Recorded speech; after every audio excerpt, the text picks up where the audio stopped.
Horror fam, it's been a minute, alright? I feel as if like we abandoned you guys, and I'm here to tell you we have not.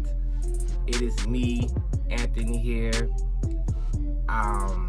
Just me, alright? Money is busy right now, so it's just me and you, okay? Just me and you. Today, I want to go back and talk about a film recently that got the remake treatment, which is The Crow. Okay, so I'll be straight up honest with you.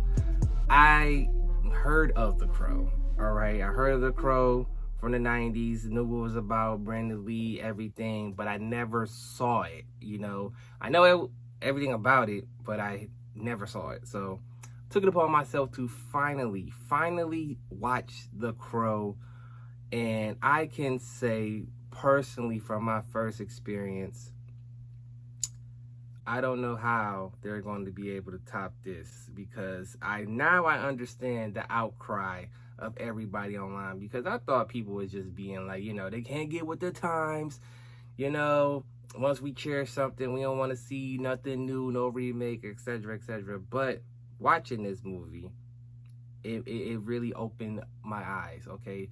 First off, if you know the story, pretty much musician, his lady, I think get killed on Devil's Night. They get killed on Devil's Night, or get killed on Halloween. One of those days, get killed. He gets shot out the window.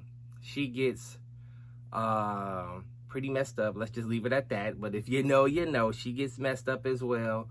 I think a year later, he comes back, take out everybody. That's pretty much the movie, all right? It's a revenge movie. But in a way, it's very grudgy, okay? The soundtrack, I think that's the key thing about The Crow. It fits with the time. We live in a time now where it's like, I don't understand how the remake Crow, attracts anybody. I mean, we live in a day and age where pretty much hip-hop run everything. And that's sad to say as a music lover. So, in the 90s, we had rock, we had rap, you had R&B, you had soul, you had different genres of music, okay? So for the metalheads, the Crow soundtrack is, I want to say, let me say, what's a movie soundtrack that everyone loves? Look, like Above the Rim, Waiting to Exhale soundtrack, you get the gist, all right? The movie titled soundtrack was the must thing to have in the 90s, and it fit well. Also, similarities I have also seen is that it remind me of like Sin City, but definitely it was like grudgier, dirtier, just chaotic. I was just like, yeah, all right, okay, I see what we doing here. Just a land of misfits, So that's what it is. But just to go to the overall story, like Brandon Lee, I mean, the look was iconic, the feel was iconic. Look, I'm going to tell you like this. It's a reason why I'm wearing this shirt, because in the 90s, if you grew up watching wrestling, WCW, we all know Sting took the Crow look, okay? He had that Crow look.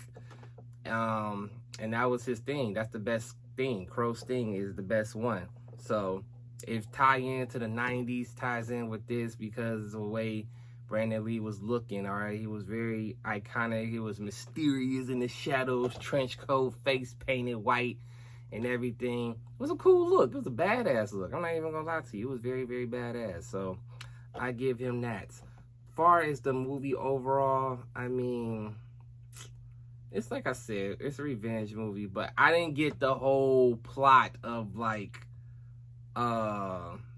what the bad guy, what the main villain wanted to do. I mean, do you want to just take over the town and remind people every day was Devil's Night? I don't know. I mean, it was all over the place. I mean, I thought it was some supernatural stuff going on. Thought he had some powers, but then he did. I don't know if anybody who else had powers. I don't know. I mean, besides Brandon Lee, I don't think nobody else. Everybody was just regular. The kills were kind of like okay. They wasn't like too in your face. This remake looked like they're just gonna just throw everything at the wall, especially from the trailer. They just going crazy, but it was cool for the most part. Acting wise, it was cool. Nothing more, nothing less. But I'm just simply wanting to watch the fact because I wanted to see that, like, why is everybody in the uproar about this? And I can honestly say, Bill Skarsgård, I love him, all right? Pennywise, I love him as Pennywise. Can't wait to see who he is. Nosferatu, that's going to be wild.